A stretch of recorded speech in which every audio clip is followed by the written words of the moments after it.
시간 함께 은혜 받으실 하나님의 말씀 누가복음 6장 20절로 26절까지 말씀입니다. 누가복음 6장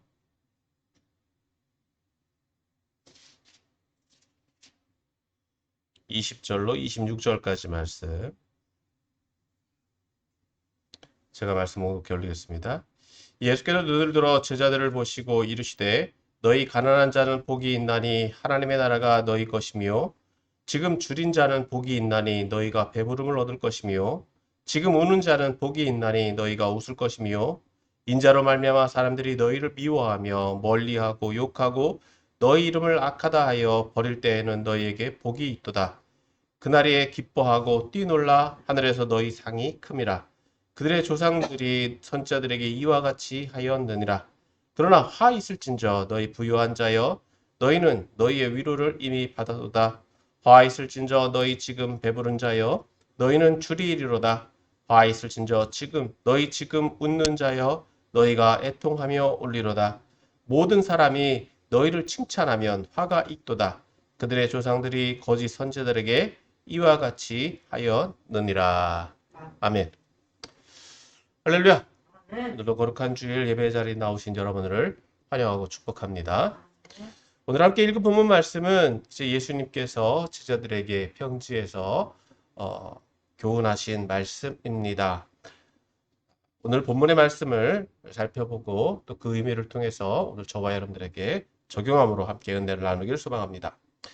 오늘 함께 읽은 본문 말씀은 크게 두 부분으로 나누어 볼 수 있습니다. 먼저 20절에서부터 23절에는 복에 대한 외침이며 또 24절에서부터 26절은 화에 대한 외침, 화에 대한 말씀입니다.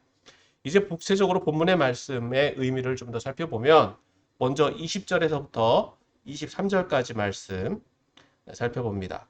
여기서는 복을 선포하고 계십니다. 어떤 사람이 복이 있느냐? 자, 이제 예수님께서는 제자들에게 구체적으로 이제 복에 대해서 설교를 하십니다. 즉, 교훈의 말씀을 해주시는데, 먼저 20절에서는 가난한 자가 복이 있다라고 말씀하십니다. 즉, 제자들을 보시고 하시는 말씀인데, 이 제자들이 어떤 상태냐? 너희 가난한 자, 즉, 가난한 상태에 있는 제자들은 복이 있다. 자, 그 복이, 어떤 복이 임하게 되느냐? 하나님의 나라가 너희 것이다 라고 말씀하십니다. 자, 여기서 가난하다라고 하는 것은 말 그대로 경제적으로 부족하다, 경제적 결핍이 있다는 의미입니다. 즉, 이 경제적 결핍이 있는데 그 결핍의 상태가 복이 된다. 그 복의 결과로 얻어지게 되는 것은 하나님의 나라를 얻게 된다고 말씀하고 있는 것입니다. 자, 21절에서 계속해서 예수님은 지금 줄인 자는 복이 있나니 너희가 배부름을 얻을 것이며. 자, 앞에서 이 가난한 상태에 있는 사람들은 결과적으로 줄일 수밖에 없습니다. 따라서 이 줄여 있는 이 상태가 복이 있다. 그 복의 결과로 어떤 결과를 얻게 되느냐? 배부름을 얻을 것이다. 즉, 이 가난함과 줄임의 결과가 배부름을 얻게 된다라고 말씀하고 있으며 또 지금 우는 자는 복이 있나니 너희가 웃을 것이며. 가난한 상태, 줄인 상태가 복이 있는데 가난한 상태는 하나님의 나라를 얻게 되고 줄인 상태는 배부름을 얻게 되고 그 결과적으로 울게 될 때 이제 웃게 될 것이다 라고 말씀하고 있는 것입니다. 그 웃음의 이유가 어디 있느냐? 22절에서 말씀하고 있습니다. 자, 1, 2, 3절은 경제적인 부분, 물질적인 부분인데 22절은 다른 이유가 있지요. 자, 인자로 말미암아 사람들이 너희를 미워하며 멀리하고 욕하고 너희 이름을 악하다 하여 버릴 때에는 복이 있다. 앞서는 경제적이고 물질적인 상황 때문에 복이 있는데 그것이 무엇과 연결되느냐? 예수님으로 말미암아 미움받고 무시당하고 외면당하고 또 모욕을 당하고 욕을 듣고 또 우리 자신들이 악하다 이름 당해서 외면당한 버림받을 때에는 복이 있게 된다라고 말씀하고 있는 것입니다. 자, 그래서 이 네 번째 복은 앞선 복과 달라요. 앞선 복과 다른데 이 네 번째 복은 어떤 상태? 예수님으로 인한 상태다라고 하는 거예요.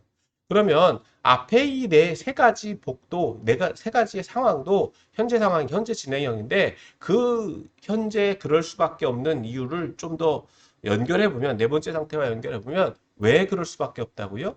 예수님으로 말미암아서. 예수님으로 말미암아서 가난하고 예수님으로 말미암아서 줄이고 예수님으로 말미암아서 울고 있을 때에 그러한 상황이 지속되는 것이 아니라 변화될 것이다. 복이 되어서 그것이 복이 되어서 하나님의 나라를 받게 되고 배부르게 되고 웃게 될 것이다 라고 볼 수 있는 것입니다. 동일하게 인자로 말미암아서 미움받고 외면당하고 무시당하고 욕을 듣고 더 나아가서 이름이 악하다. 즉 악함으로 악하다라고 인정받을 때 그것이 복이 되어서 뭐 어떻게 변화될 것이냐? 하늘에서 상이 크게 될 것이다. 왜? 예수님 때문에 이런 비난과 무시와 모욕을 당하는 것들이 다 하나님으로 말미암아서 보상을 받게 된다라고 말씀하고 있는 것입니다. 왜 그러느냐? 그들의 조상들이 선지자들에게 이와 같이 얘기했다. 즉 선지자들도 이와 같이 경험을 했기 때문이다라고 하는 거예요. 자, 여기서 말하는 선지자들은 하나님의 말씀대로 행하려고 했던 선지자들을 의미합니다. 선지자들은 하나님의 말씀을 받아서 백성들에게 전달하는 의미를 가지고 있죠. 그리고 그들에게 하나님 말씀대로 사는 삶의 모범을 보여주었습니다. 그렇기 때문에 이것이 복이 된다라고 하는 거예요. 그러니까 그러한 일들, 예수님 때문에 그러한 일들을 경험하게 되면 내가 선지자로서 선지자답게 살고 있구나. 조상들 구약에 나왔던 믿음의 선배들과 같이 내가 생활을 바르게 하고 있구나. 내가 그런 하나님 앞에 인정받고 있구나. 그렇기 때문에 기뻐하고 뛰놀 수밖에 없다라고 하는 것입니다. 그것이 복이다라고 하는 거예요. 자, 두 번째로 24절부터 26절에는 화에 대해서 말씀해 주십니다. 화. 어떤 사람들이 화가 임하게 되느냐? 부유한 사람들, 그리고 배부른 사람들, 그리고 지금 웃는 사람들이 화 있는 사람들입니다. 24절에서는 이 화 있을진저, 즉 화 외침이죠. 어떤 저주의 대상이 됩니다. 즉 앞에 있는 20절에서부터 23절에 나오는 이 복이 있다라고 하는 사람과 반대되는 역할에 있어요. 반대되는 입장에 있습니다. 즉 이 사람들은 앞에서 얻어진 결과물로서의 상황이 아니라 현재 진행형이에요. 현재 상황, 현재 부유하고 현재 배부르고 현재 웃고 있는 사람들이라고 하는 것입니다. 그런데 그들이 왜 웃고 있다? 왜 이런 배부르다? 왜 웃고 있느냐? 그 이유는 26절에서 찾아볼 수 있을 것입니다. 26절 모든 사람이 너희를 칭찬하며 화가 있도다. 칭찬받고 있대요. 칭찬을 받고 있는데 어떻게 칭찬을 받고 있느냐? 화 외침, 네 번째 화가 여기서 선포됩니다. 그들의 조상들이 거짓 선지자들에게 이와 같이 하였느니라. 즉 거짓 선지자같이 행했기 때문이다라고 하는 거예요. 앞에 있는 선지자들과 반대되는 역할이죠. 앞서 언급된 선지자는 하나님의 말씀대로 살려고 했고 하나님의 뜻대로 행하려고 했고 하나님이 원하시는 것을 선포했습니다. 그러니까 사람들이 볼 때는 그것이 이해가 안 돼요. 그걸 받아들이지 못합니다. 그러니까 비난하고 무시하고 모욕하는 거예요. 그런데 거짓 선지자들은 왜 인정받습니까? 왜 칭찬받습니까? 그럴듯해 보이는 거예요. 있어 보이는 거예요. 사람들이 볼 때. 그렇다고 해서 칭찬받지 않을 것을 칭찬받지 않도록 해야 된다라고 말하는 것이 아니라 기준이 어디 있다? 하나님의 뜻에 부합하느냐 부합하지 않느냐예요. 그러니까 사람을 위해서 사역을 하느냐 하나님을 위해서 사역하느냐 그 차이가 있다는 거죠. 그러니까 거짓 선지자들은 칭찬받을 수밖에 없다는 거예요. 왜? 사람 중심이니까. 사람 중심이니까. 사람의 비율을 맞추고 사람의 기준이 되니까. 그러니까 거짓 선지자들은 사람들에게 칭찬받았고 사람들에게 인정받았고 뭔가 있는 것처럼 말을 했다. 행세를 했다는 거죠. 그렇게 볼 수 있습니다. 그렇게 행한 일들의 결과물들은 무엇이냐? 부유함이다라고 하는 거예요. 부유함을 누리고 그리고 지금 배부르고 지금 웃고 있다라고 하는 거예요. 현재의 상황에서 자기가 모든 것들을 누리려고만 하고 있다라고 하는 거예요. 자기중심적이기 때문이다라고 하는 것입니다. 그런데 그 사람들의 결과는 어떻게 될 것이냐? 지금 부유한 사람들은 이미 다 위로를 받았다고 말씀하고 있어요. 더 이상의 위로가 없다라고 하는 거죠. 다시 말해서 상황이 바뀔 거다라고 하는 거예요. 안 좋은 상황이 임하게 되면, 안 좋은 상황에 처하게 되면 그들에게 임할 위로는 없다. 그들은 위로받지 못한다는 겁니다. 더 나아가서 이 배부른 사람들은 결과적으로 어떤 상황에 처하게 될 것이다? 줄이게 될 상황에 처할 수도 있다. 줄이게 될 것이다. 또 지금 이 웃는 사람들은 애통하며 울게 될 것이다. 더 이상의 어떤 위로나 보호가 없다라고 하는 것입니다. 즉 앞서 20절에서부터 24절에서 언급된 이 사람들은 대조를 이루고 있습니다. 다시 한번 말씀드리지만 20절에서의 가난한 자를 24절에서의 부유한 자와 대조를 이루고 있고 또 21절에 지금 줄이고 있는 사람은 25절에서 지금 배부른 자와 대조를 이루고 있고 또 지금 우는 자는 지금 웃는 자와 대조를 이루고 있습니다. 더 나아가서 이 상황들은 변화되어서 그런 상황에 처한 것이 아니라 지금 현재 상황이다라고 하는 거예요. 지금 현재. 지금 현재 우리가 누구 때문에 즉 예수님 때문에 예수님으로 말미암아서 가난하게 되고 줄이고 울고 있다. 그런 사람들은 어떻게 된다고요? 부유하게 되고 또 배부르게 되고 웃을 수 있게 된다. 누구 때문에? 예수님 때문에. 예수님 때문에. 기준은 누구다? 예수님이라고 하는 겁니다. 즉, 이 말씀을 조금 더 정리해 보면 여러분 오늘 본문에서 말씀하고 있는 이 가난한 상황이나 이 줄인 상황이나 우는 상황이 지금 지속적으로 계속되라고 말씀하고 있는 것이 아니다라고 하는 거예요. 이것이 이상적인 모습이다라고 말씀하고 있는 것이 아니라는 거예요. 즉 믿음을 가지고 있는 사람들이 계속 가난해야 되느냐? 계속 줄여야 되느냐? 계속 울고 있는 상황이냐라고 하는 것입니다. 그것을 추구하다라고 하는 게 아니라는 거예요. 그런 상황에 있다 하더라도 누구 때문에? 예수님 때문에 이렇게 상황이 바뀔 거다. 보상받을 거다. 라고 말씀하고 있는 것입니다.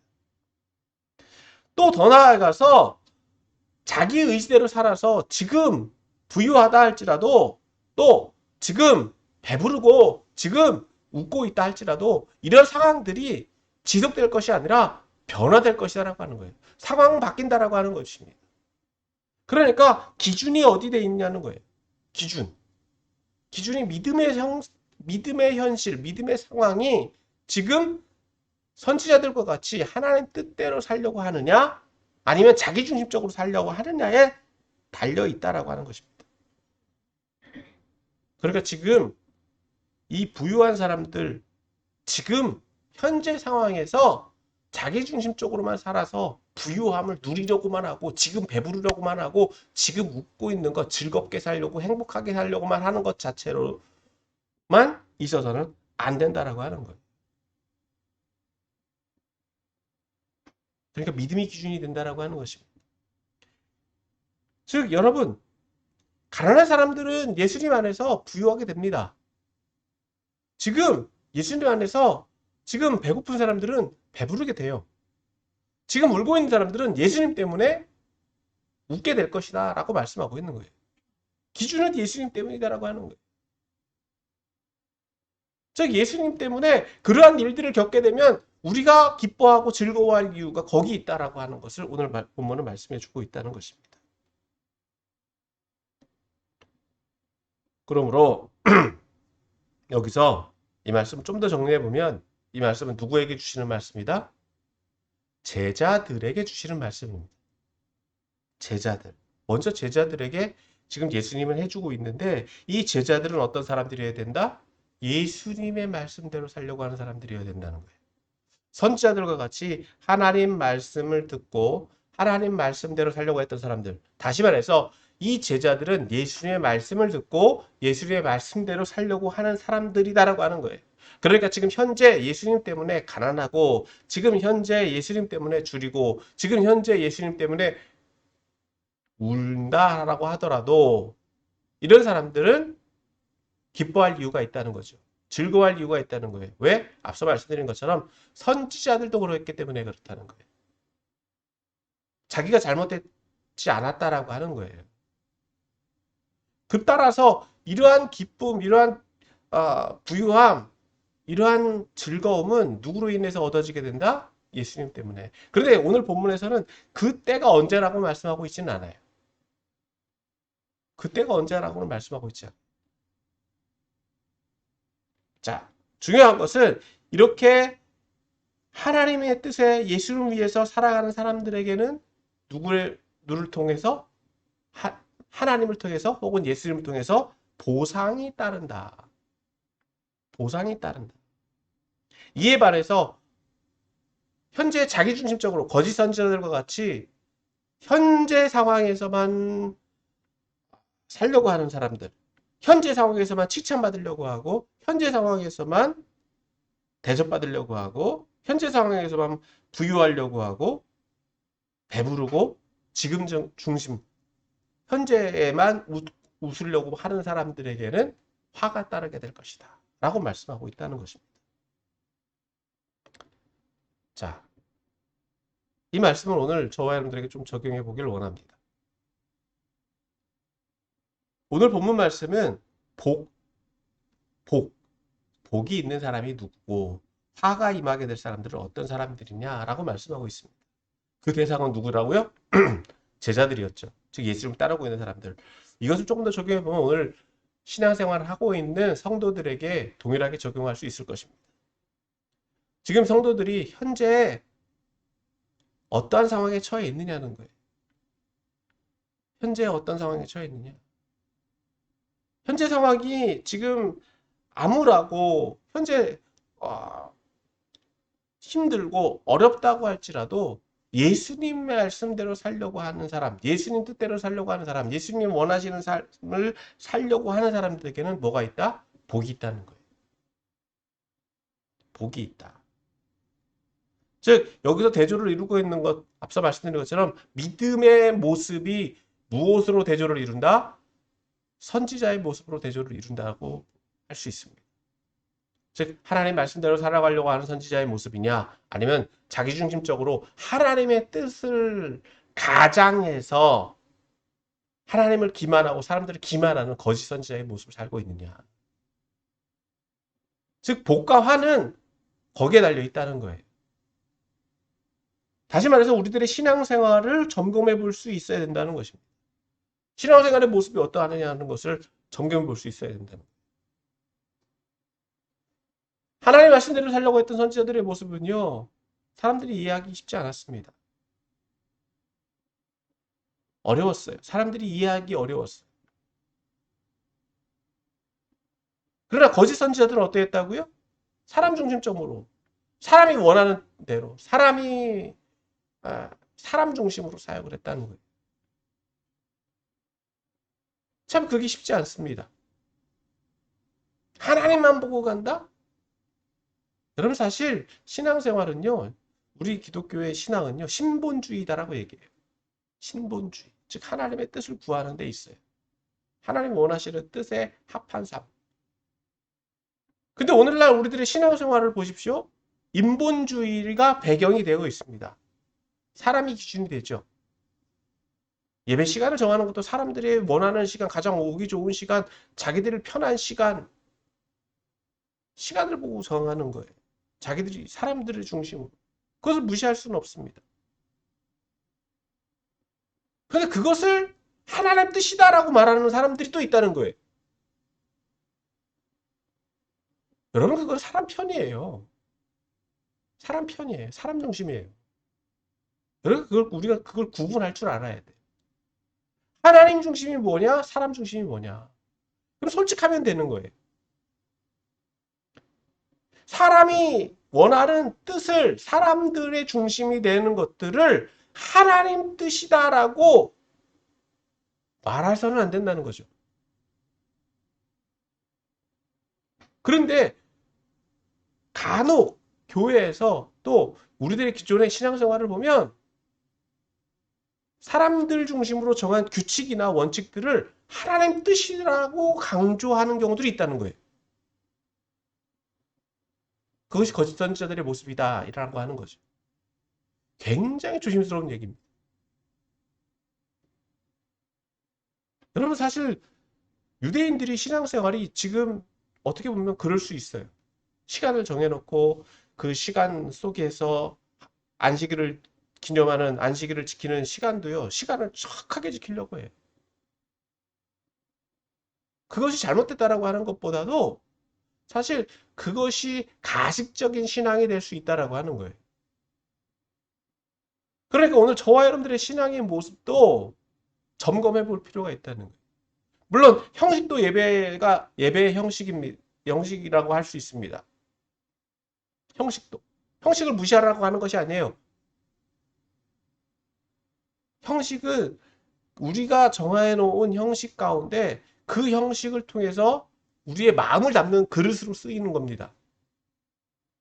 즉 시간을 정해놨다. 앞서 말씀드린 거 계속 반복하는 얘기지만 예배 시간이 몇 시부터 몇 시까지다라고 정해놓잖아요.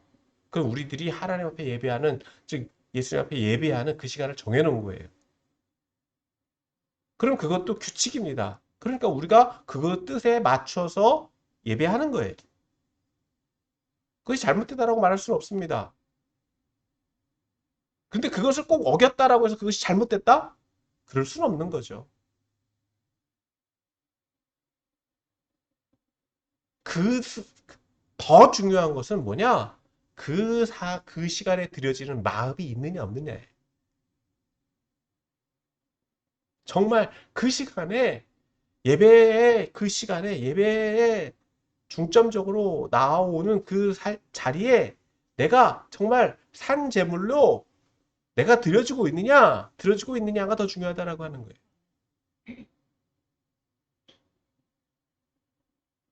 그런데 이 두 가지가 다 같이 이루어져야 돼요. 그러니까 하나님 뜻대로 살려고 했던 선지자의 모습과 거짓 선지자의 모습이 복과 화의 요점이 된다라고 하는 것입니다. 결론이 된다라고 하는 거예요. 그러므로 사랑하는 성도 여러분, 오늘 저와 여러분들의 신앙의 모습은 어디에 있습니까? 힘들고 어렵더라도 선지자들의 모습과 똑같이 사람들에게 인정받고 무시당하다고 할지라도 하나님 뜻대로 살려고 몸부림치고 있는지,